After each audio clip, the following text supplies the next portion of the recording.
just stay connected with our Phoenix chapter. So if you're not already, a lot of you probably are signed up, but you can sign up for Bevy, and you can navigate to the Phoenix Mug section to sign up for this specific user group. You can also create an account for Bevy using your login that you use for your Adobe Marketo instance. So then once you've joined this chapter, you'll get notifications of future sessions that we're going to do. And a lot of ours we do online. So Jay, I see you're joining from Milwaukee. Welcome. Yeah, there definitely will be a broad spectrum of the country that will be joining in some of these, but I just want to let you guys know that that's there if you do want to have notifications. We can move to the next slide.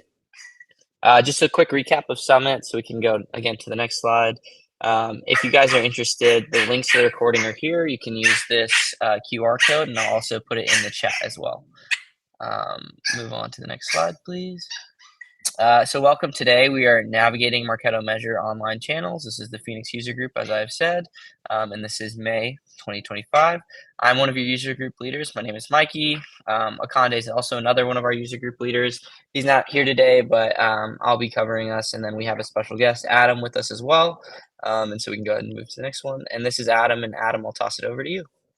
Excellent. Thank you, Mikey. It's nice to meet you all, or at least to be virtually sharing the same space with you.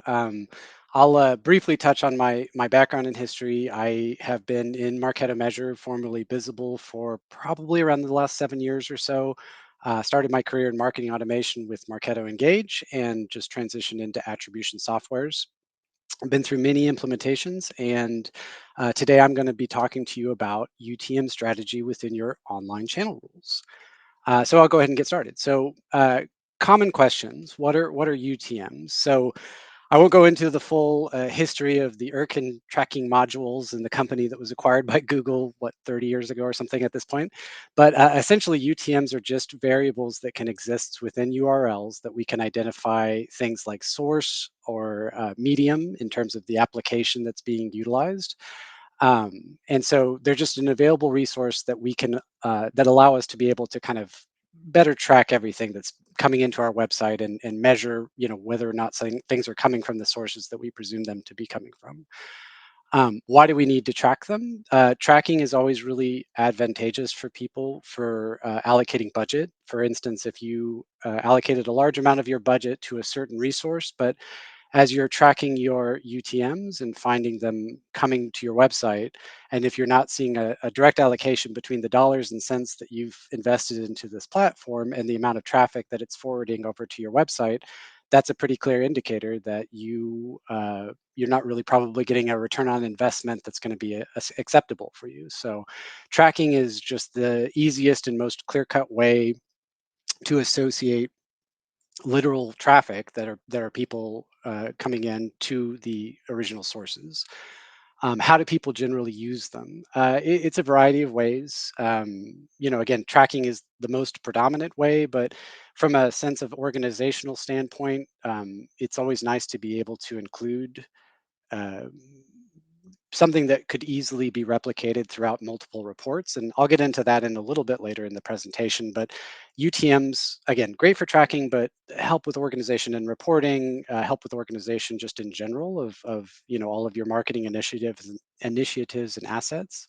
So it can be very advantageous to beyond just simple tracking. So here's an example of a UTM-less URL, www.gnwconsulting.com. And then an example with UTMs, gnwconsulting.com with the UTM medium of social media and the UTM source of LinkedIn. So as you can see, I've highlighted medium and source. Medium is traditionally the type of application, so social media, webinar, and email are often UTM mediums that you'll see present within URLs. Source is often, the source of the information. Is it coming from a platform like LinkedIn? Additionally, maybe another platform, Reddit, Q2 or G2, any variety of different websites. But these are not hard and fast rules. These are just the general best practices that people employ for UTMs. But UTMs are an open-ended medium, so you can really choose whatever would be the most effective for your organization. UTMs and Marketo Measure. So there's two kind of standard ways that people track UTMs through Marketo Measure.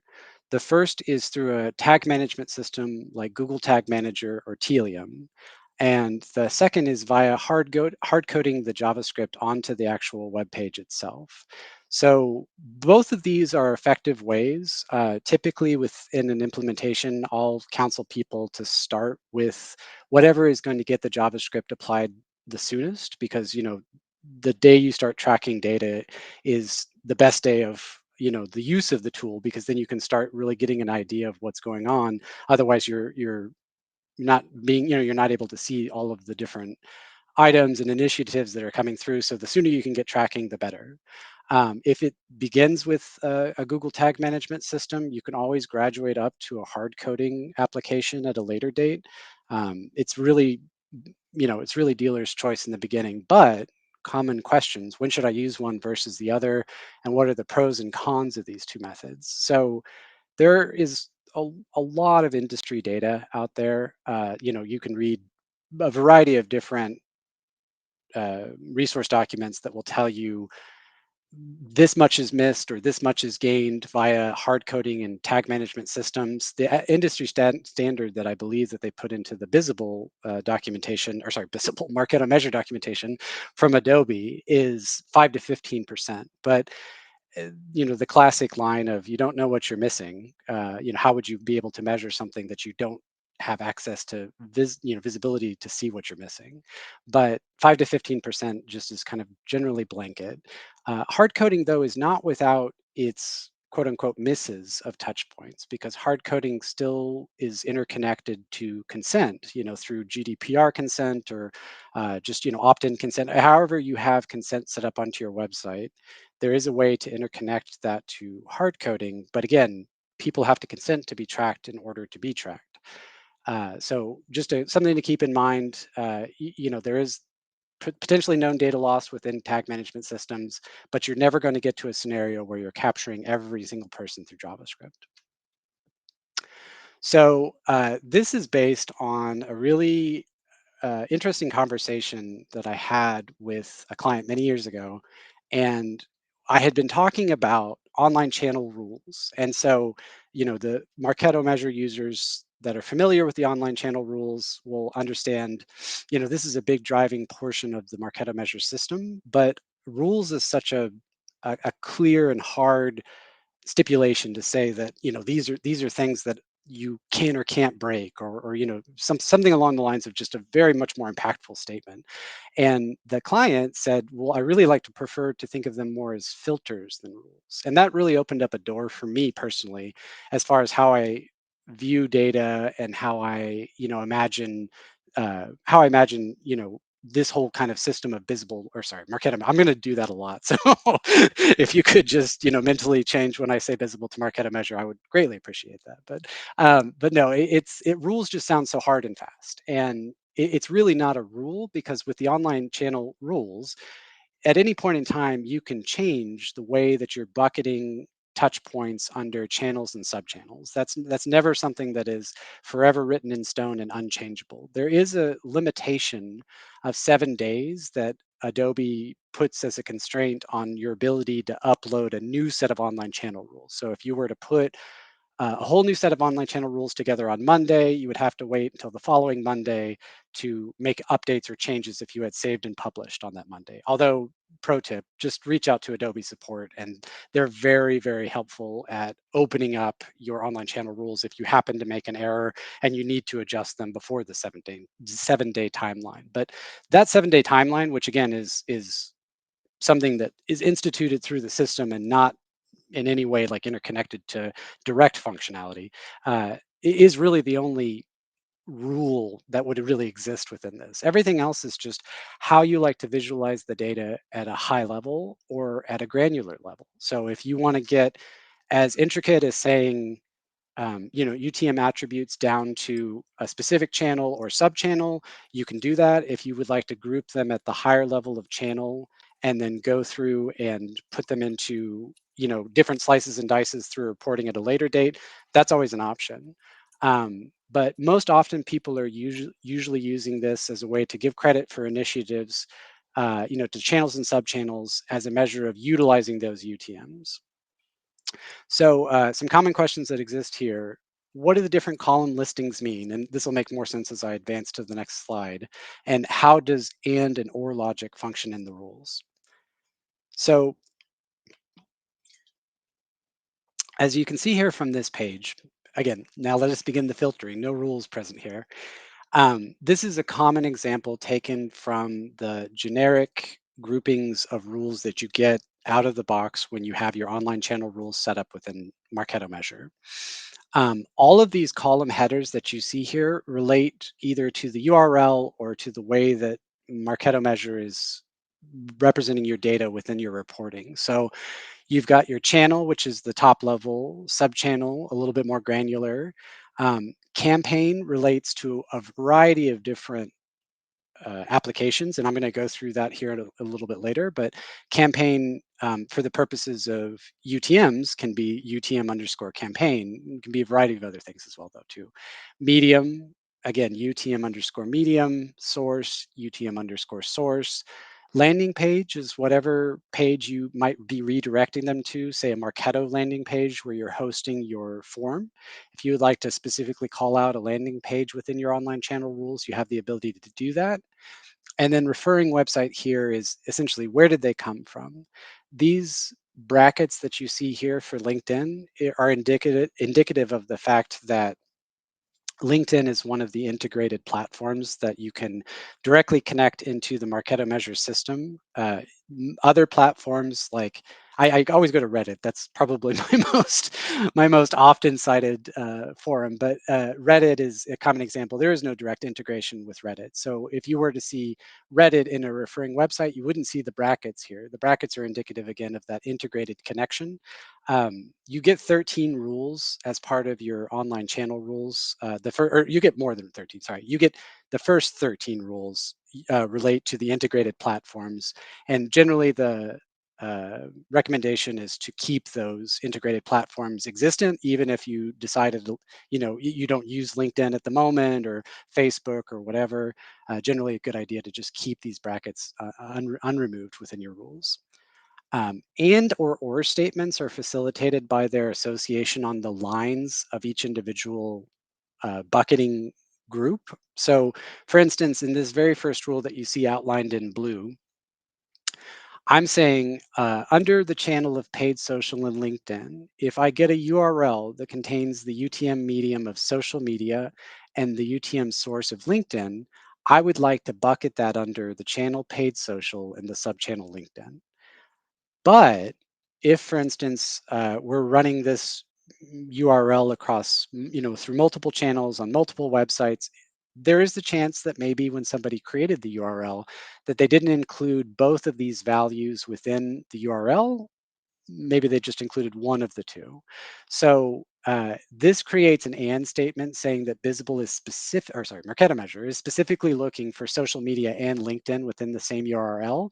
But here in the red are representative of what we call our or statements. And so in this case, if it has the medium, UTM medium of social media, or if it has the UTM source of LinkedIn, or failing all of that, just that it simply is redirected from LinkedIn, we can see that it will go into the paid social and LinkedIn bucket. And so these three rules are kind of catch-alls and safeties that you can create after setting up your basic integrate or your basic and statement here. Um, there's a option to use an asterisk within the visible online channel rules, and that's or within Marketo Measure online channel rules, and that's called the wildcard within the Marketo Measure terminology. Wildcards let you say any value that exists. So for instance, in this very first one, if I had done social media and a wildcard slash asterisk, uh, it would capture any source UTM that came in. But a huge call out here is that a blank value is not any value. A blank value is a null value. It could either be populated or not populated, right? And so you can't just assume that when you're creating your online channel rules that if you put a wildcard here, that it'll capture blank values just in the same way that this OR functionality does, where social media is coming over, but there is no UTM source. So just keep in mind, asterisks are not a catch-all for non-entered values. It's just any actual entered value. If you would like to add multiple values, for instance, you're assuming that it could be either social, social media, or media, you can just separate those by a semicolon. And if you, it's recommended that you vacillate between the two of and statements and or statements, so that you can make sure to capture everything appropriately. There are use cases where you really only would want to bucket a URL under a certain channel and subchannel if it actually had, the specified medium and source UTM values. So there are use cases for wanting to get strict, but there's also a lot of use cases for wanting to play a little bit looser so that you can make sure that you're not missing anything. So tracking through integrations versus social posting. So tracking through integrated platforms is a big strength of the Marketo measure system. Just generally, the kind of questions that I can answer here: what kind of data do you get? For to use Google Ads or LinkedIn as examples, if you connect via the integrated connection within Visible, you're going to get cost and spend data. You're going to get ad campaign names. You're going to get keywords. You're going to get, just a whole host and wealth of information beyond just the data that they've come from LinkedIn or Google. You're getting a lot of great data that you can, put together in your touchpoint detail records that you can use in your reporting to make your life just a lot easier. Um, how does Marketo measure bucket that data? So we covered that in that same, I kind of covered that in that same conversation here, but if it's part of an integrated connection, you'll typically see these brackets, and it buckets the data under whatever channel and subchannel you aligned this integrated setup to bucket under. So if you want it to all bucket under social or paid social, you would just, LinkedIn or Google ads or Facebook, you would put the bracketed information under whatever channel and subchannel you wanted to put it under. What is auto tagging and how do they work with tracking templates? So this is in particular a real point of interest for Google Ads users. There's a whole variety. I actually could probably create a whole presentation just on auto tagging and get into the real depths of that at some point at a later date. But auto tagging essentially is really important for associating cost and spend data back to the ad campaign, in particular in Google Ads or LinkedIn that you're utilizing. But there are implications to auto tagging, and so I highly encourage everybody to go through and make sure to read all of the listings if you are considering turning on auto tagging. It is a necessity for cost and spend tracking, but some people just want to see the data from Google Ads and from LinkedIn, and they aren't so worried about maybe cost and spend data being incorporated into that. So it's dealer's choice is how you would move forward. But again, the implications of auto tagging for Google, it is potential archive of your data, and the same with LinkedIn. It can archive your data if you don't have the appropriate tracking template enabled in your setup and system. For Facebook, it can erase data if you don't have, if your data connects to Facebook, and if you turn on auto tagging, it can remove, historical data. And so these are all implications and impacts that are really important to measure and to be aware of. But again, if you're trying to measure down to the cost and spend data of an individual campaign, auto tagging is going to be a really important component of that. Um, should you still use UTMs if you employ auto tagging? My answer to that question is absolutely yes. Again, UTMs are great for tracking, and auto tagging directly incorporates into that tracking conversation, but you can also utilize UTMs later within your reporting setups. UTM medium, just to kind of throw this out here, UTM medium is a selectable field within Salesforce reports when you're looking at buyer touch points, and buyer touch points are the ones that associate to lead and contact records in your Salesforce environment. So for instance, if you wanted to see all to go back to our earlier example, if you wanted to see all social media affected touch points, there is an opportunity within Salesforce reporting to utilize the UTM medium field and that social media value to aggregate all touch points together in one report that would have been from social media, the medium of social media. So UTMs, just like I said earlier, have a whole wealth of application beyond just tracking, and so always worthwhile. But from a merely organizational standpoint as well, hugely effective to be able to use UTMs and to put that all together and make it very clear. Tracking non-integrated platforms. So this goes back to my conversation about Reddit or G2 or whatever other websites that you may be potentially hosting URLs on that redirect back to your website. The methodology to track those. So I'm going to switch my screen share here very briefly.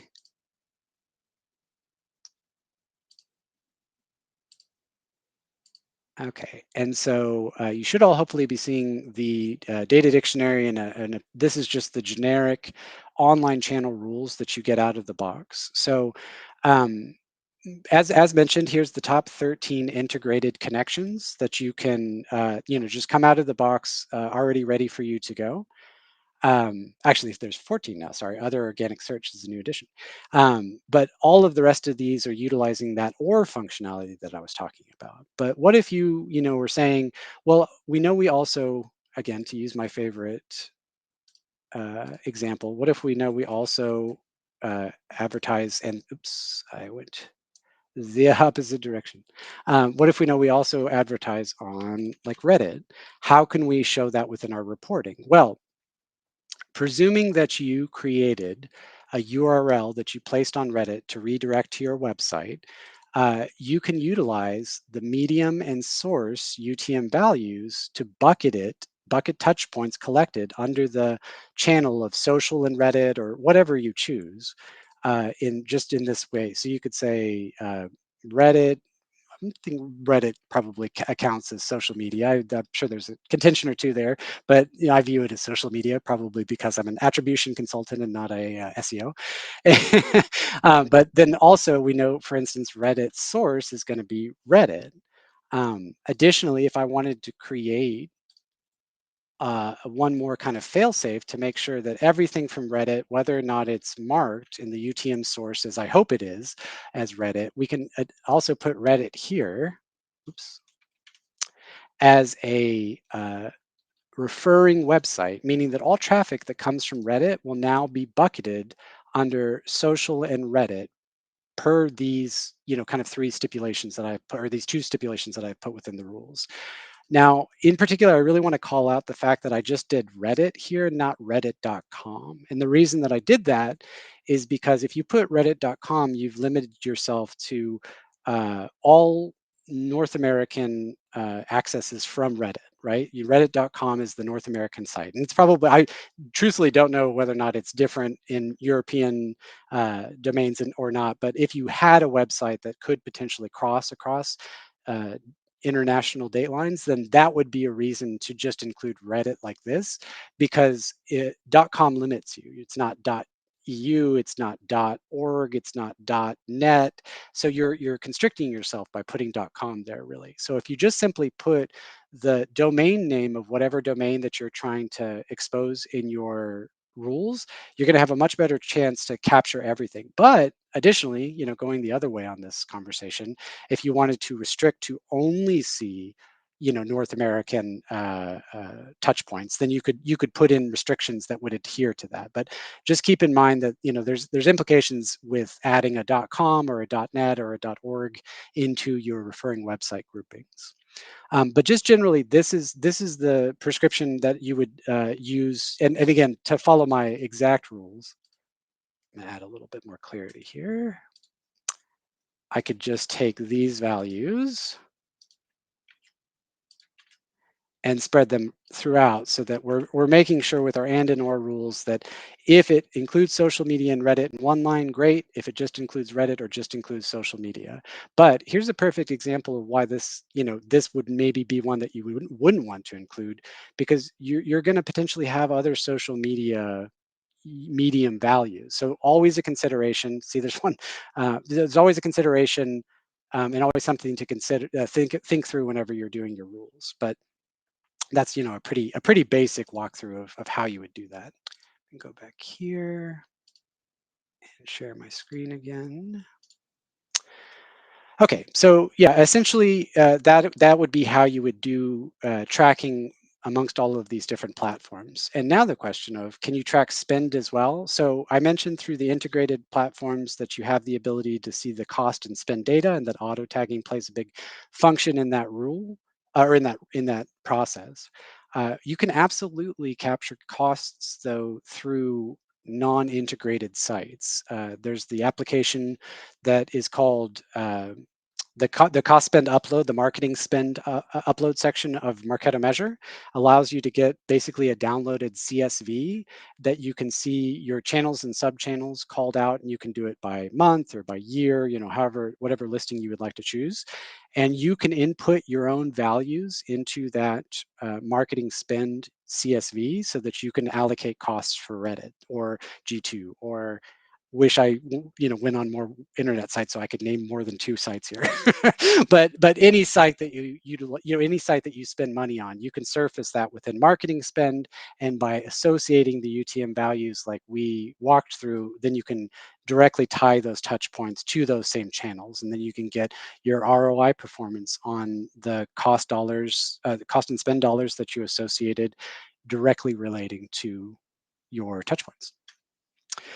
So this is what I mentioned earlier, that I would talk a little bit more about ad campaign name. This is based on an article by Kate Colbert, who, if you haven't had the opportunity to review through many of her writings that she's done on Marketo Measure in particular, they are very, very good. And they have a lot of really great detail and a lot of really great information in those. When I was first learning through the Marketo Measure system many years ago, they didn't exist. And I really, really wish that she had worked for Adobe at the time, because I think I would have saved myself quite a bit of time of hunting and searching for specific information that is really, really nicely encapsulated within Colbert, her articles. This one in particular, which I have linked here, is called is all about ad campaign name. So the way that I like to describe ad campaign name is kind of like a universal skeleton key that unlocks your reporting to links that you would never even have dreamed to imagine.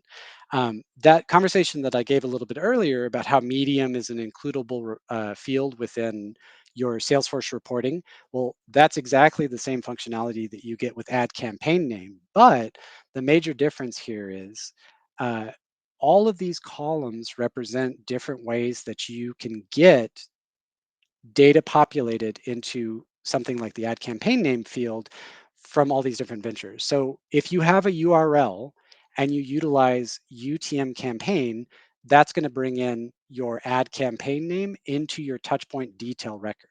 So within your reporting within Salesforce, you're going to be able to surface whatever value you included under UTM underscore campaign within the touchpoint detail record within your reporting. If you have JavaScript touchpoint captured via an ad integration, so that's going to be display ads from LinkedIn, from Google Ads, from Bing, from Facebook. Additionally, it's going to bring over the name of that campaign name from the ad platform. So you've got the URL captured, you've got the platforms like Google, LinkedIn. You can also capture campaign name from your CRM custom campaign sync rules. So when you're creating, as a Marketo Measure user, when you're creating your offline touch points, you're you're putting them into Salesforce campaigns. Well, the touchpoint detail record will pull in the name of that Salesforce campaign and under add campaign name. And additionally, you can use that in your reporting. If you create Salesforce activities within Marketo measure. And sorry for the visible terminology here, but this was an older, I took this from an older resource, but still everything applies the same. Um, but what we like to call the Marketo measure campaign name now, we used to call the visible campaign name. And when you're creating your Salesforce activities, these are self-elected values that you get to pick within your Salesforce activities setup of what you want to name the quote unquote rule that you're putting together for the Salesforce activity. And that will show up in the touchpoint detail record. Marketo program names will pull over into the touchpoint detail record if you integrate with Marketo and you create touchpoints via that. And then finally, anything from LinkedIn lead gen, activities and programs, you can, activities for Marketo work much in the same way of the activities from Salesforce, but you additionally have the ability to put it under a Marketo program name as well. So add campaign name becomes as you can see, there is not a single value across all of these different types that's not populated for add campaign name. To use my example from Medium earlier, that's also across the board. But as you look to other kind of key points of information, sources kind of falls a little bit flat in terms of CRM activity and CRM campaign generated stuff, because the source for those is just going to say CRM campaign or CRM activity. It's not going to give you that additional detail of the campaign name, the visible campaign name in the case of the CRM activity. So add campaign name really is that kind of universal value that you can utilize throughout all of these different applications. Um, Additionally, this is something I always highly encourage, especially if you happen to be lucky enough to be setting up your attribution systems at the same time that you're maybe either doing a reorganization or a totally net new setup of all of your campaign structures. It's really, really advantageous to align this across everything, because you could literally include add campaign name includes paid, for example, contains paid. That would allow you, if you use paid across all of these different mediums, to just draw in all touch points related to paid or that paid channel, across multiple different channels. Paid you can separate out via these rules, right? So you can put it under paid social, paid all of this. But add campaign name can cross across multiple channels. It can be paid social, it could be organic social, it could be website, it could be anything. And it's tough to pre-identify all of that, but this gives you the ability to review through all of the available data and go back and understand much, much more about where these people were coming from. So here's an example of the Adobe's attributed revenue dashboard. And so this just generally, I wanted to paint the picture of, how we populate these channels is all again driven by the online channel rules. So, we have a large grouping here for direct. Well, direct, is typically when somebody comes directly to your website, right? And they're going in, and then we've got a large grouping here for blank. Well, and to let you know, this is a screenshot from documentation. This is not a screenshot from our instance or anybody's instance, but blank is a perfect opportunity to go back to our online channel rules and say, hey, what channel and sub-channel would we like to bucket this under? What would we like to see? And additionally, actually, this is going to share my screen one more time. Additionally,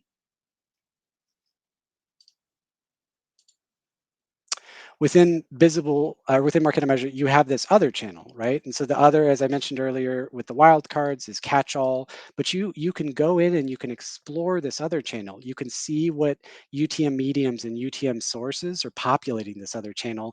And then all you have to do is just update your online channel rules, and you can get all of these touch points bucketed under the channels and sub-channels of your choosing, and therefore visible within your recording.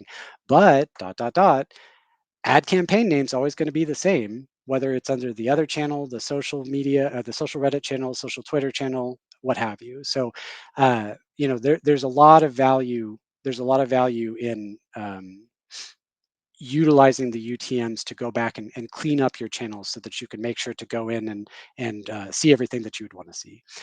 Let's see. Go back to my share of my screen.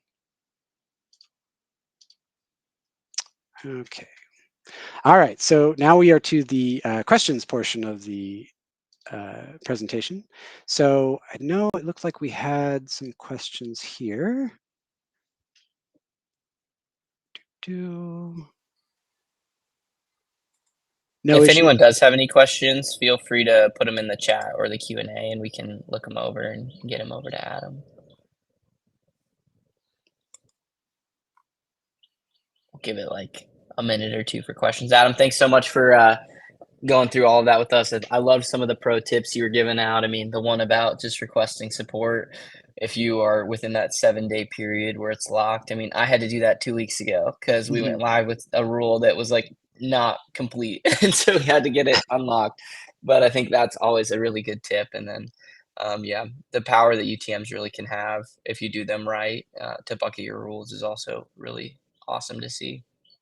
Yeah, no, it's and it goes back to that kind of rules conversation too. It's rules sound so permanent and intransigent, and you really do have the ability to at any point in time totally recalibrate all of your data within Marketo Measure, and that's a real strength of it. It's a system that collects all of the data of other platforms. It is at no point really generating its own data points. It's just piggybacking off all of the data available to you in all of these different platforms and creates the ability for you to be able to have your touch points generated in the way that you choose. Yeah, that's a really good call out. Just going off of that, just a quick question, just for clarification, I think for the group. So you were talking about, looking at your other tag and seeing which ones are in the other channel, and then potentially making new rules to reflect, what would maybe be getting caught into that other channel if you wanted to have it more specific. Can you kind of talk about what would happen after you make those changes? Because assuming that they go before other in the order, then Visible would still run them through, right? So then they would update.